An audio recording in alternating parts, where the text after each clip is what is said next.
So ayun na nga guys nag-away kami ng employer ko kagabi dahil sa basahan na hindi ko na-dry. And nag-sorry ako pero hindi naman nila kasi tinanggap. Nag-Chinese siya, nag-English ako, hindi kami nagkaintindihan. Pero siya, naintindihan ko siya kasi nga marunong akong umintindi ng Chinese pero hindi lang ako nagsasalita. Hindi ako marunong magsalita ng Chinese. Kasi puro English yung salita ko eh. Tapos, after namin mag-away, pero sandali lang naman yun siguro, mga seconds lang. Kasi umiwas ako eh, kasi ayoko ng gulo. Nagkulong ako sa CR, and umiiyak ako doon, pero syempre, lumuluha lang ako pero walang tunog. Tapos kaninang umaga, gumising ako, dadala ko yung pampers ni Lola, itatapon ko sa base 1, and then, hindi pa rin ako nagsasalita, hindi ko sila tinitingnan, and ginawa ko pa rin yung trabaho ko, lahat ginawa ko. And then, kinakausap nila ako na sabing ganon. Pero sila kalmado na. Pero ako kasi, kung nabuo na yung loob ko na aalis na talaga. Kasi, napag-isipan ko na yan, hindi ako nakatulog kagabi. Napag-isipan ko na aalis ako, 'di ba?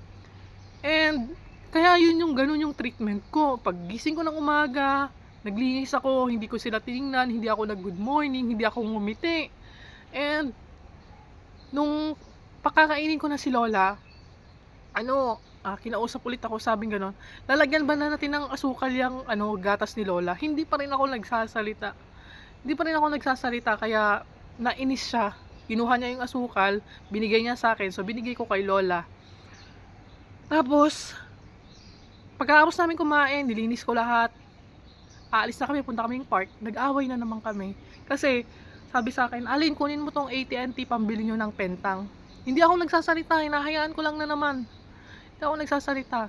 Nainis siya, nagalit na naman siya. Sabi niya, ba't hindi ka nagsasalita? Anong problema mo? Ginanon sa akin. Tapos, sabi ko, Laupan, sabi kong ganon, pagod na ako. Sabi kong ganon, pero nag-English ako. Sabi niya, wag kang mag-English. Sabi niya, mag-Chinese ka. Tapos, hindi ako nagsalita, kasi nakatayo na lang ako kasi wala hindi ko siya masagot. Hindi ko siya masagot kasi nga Chinese ang gusto niya. Tapos sabi niya sa akin, ang dami niyang sinabi, ganito, ganyan, ganyan. Hindi ko na inintindi, hindi ko na pinakinggan. Tapos umiyak na naman ako, kaya tumalikod ako.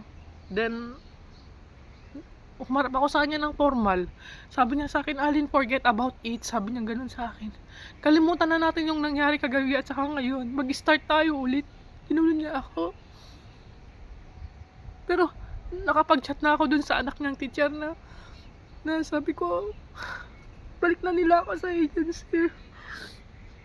Ayoko na, pagod na ako. Sabi ko, marap lang kayo ng iba. Sabi ko dun sa anak niya. Kasi na-stress na ako. Kaya yun, kahit ano nang mangyari sa akin, uuwi ako ng Pilipinas, so okay lang. Ayoko na sanang umiyak, pero grabe yung stress ko. Grabe talaga. Pinipigilan ko lang yung iyak ko dun. Pero gusto ko ilabas yung sama ng loob ko. Sabi ko hindi na ako masaya. Sabi ko dun sa anak niyang teacher. Kasi yung teacher magaling mag-English.